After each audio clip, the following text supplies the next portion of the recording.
Hi, dear viewers and listeners. I hope you have enjoyed your life so far.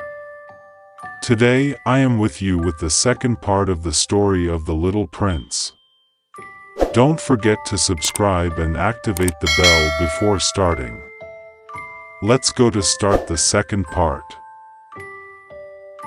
The Little Prince.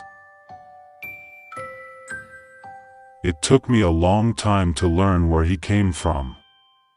The little prince, who asked me so many questions, never seemed to hear the ones I asked him. It was from words dropped by chance that, little by little, everything was revealed to me. The first time he saw my airplane, for instance, I shall not draw my airplane. That would be much too complicated for me. He asked me, "What is that object?" "That is not an object. It flies. It is an airplane. It is my airplane." And I was proud to have him learn that I could fly.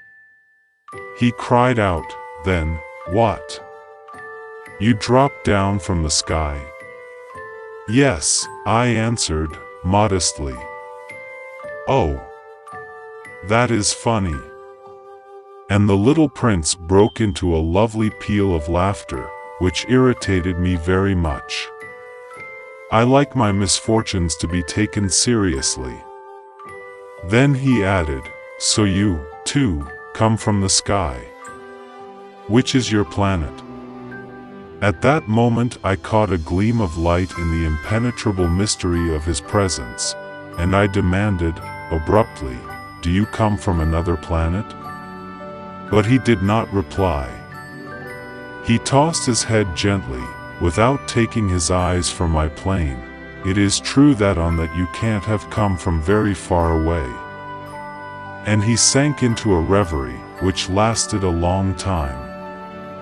Then, taking my sheep out of his pocket, he buried himself in the contemplation of his treasure. You can imagine how my curiosity was aroused by this half-confidence about the other planets. I made a great effort, therefore, to find out more on this subject. "My little man, where do you come from? What is this where I live, of which you speak? Where do you want to take your sheep?" After a reflective silence he answered, "The thing that is so good about the box you have given me is that at night he can use it as his house." "That is so. And if you are good I will give you a string, too, so that you can tie him during the day, and a post to tie him to." But the little prince seemed shocked by this offer. "Tie him? What a queer idea." "But if you don't tie him," I said, "he will wander off somewhere, and get lost." My friend broke into another peal of laughter. "But where do you think he would go?" "Anywhere.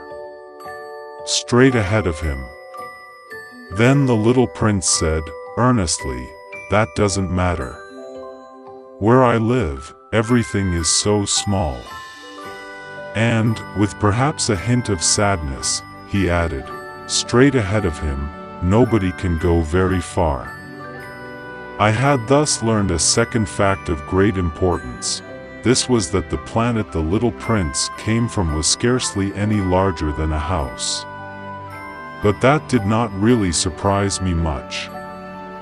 I knew very well that in addition to the great planets such as the Earth, Jupiter, Mars, Venus, to which we have given names, there are also hundreds of others, some of which are so small that one has a hard time seeing them through the telescope. When an astronomer discovers one of these he does not give it a name, but only a number. He might call it, for example, asteroid 325. I have serious reason to believe that the planet from which the little prince came is the asteroid known as B612. This asteroid has only once been seen through the telescope. That was by a Turkish astronomer, in 1909. On making his discovery, the astronomer had presented it to the International Astronomical Congress in a great demonstration. But he was in Turkish costume, and so nobody would believe what he said. Grown-ups are like that. Fortunately, however, for the reputation of asteroid B612, a Turkish dictator made a law that his subjects, under pain of death, should change to European costume. So in 1920 the astronomer gave his demonstration all over again, dressed with impressive style and elegance. And this time everybody accepted his report. If I have told you these details about the asteroid, and made a note of its number for you, it is on account of the grown-ups and their ways. When you tell them that you have made a new friend, they never ask you any questions about essential matters. They never say to you, "What does his voice sound like? What games does he love best? Does he collect butterflies?" Instead, they demand, "How old is he? How many brothers has he? How much does he weigh? How much money does his father make?" Only from these figures do they think they have learned anything about him. If you were to say to the grown-ups, "I saw a beautiful house made of rosy brick, with geraniums in the windows and doves on the roof," they would not be able to get any idea of that house at all. You would have to say to them, "I saw a house that cost $20,000.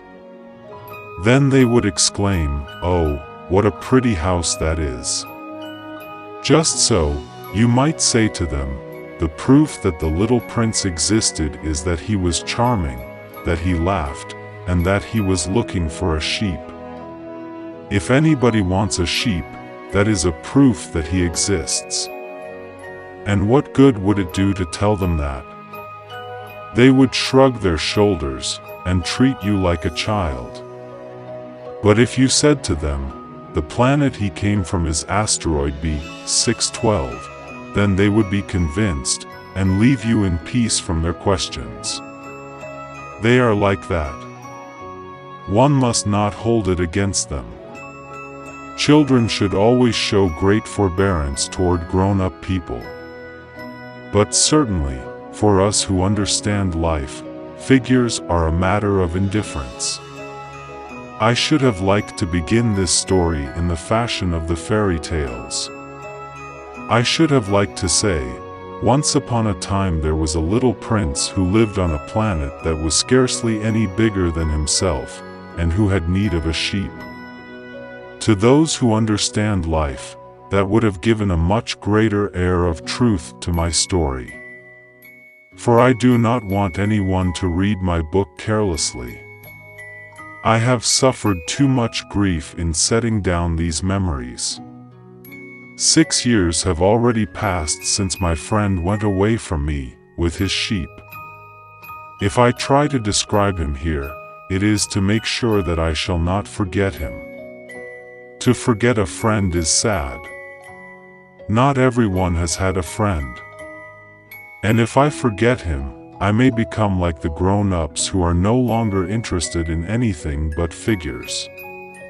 It is for that purpose, again, that I have bought a box of paints and some pencils. It is hard to take up drawing again at my age, when I have never made any pictures except those of the boa constrictor from the outside and the boa constrictor from the inside, since I was 6. I shall certainly try to make my portraits as true to life as possible. But I am not at all sure of success. One drawing goes along all right, and another has no resemblance to its subject. I make some errors, too, in the little prince's height. In one place he is too tall and in another too short. And I feel some doubts about the color of his costume. So I fumble along as best I can, now good, now bad, and I hope generally fair to middling. In certain more important details I shall make mistakes, also. But that is something that will not be my fault. My friend never explained anything to me. He thought, perhaps, that I was like himself. But I, alas, do not know how to see sheep through the walls of boxes. Perhaps I am a little like the grown-ups. I have had to grow old. Well, I think that's enough for today. I am waiting for your beautiful words in the comments, and I will be happy if you like the video and send it to your friends so that they can also follow our stories. Take care of yourself. Be in the shelter of wisdom.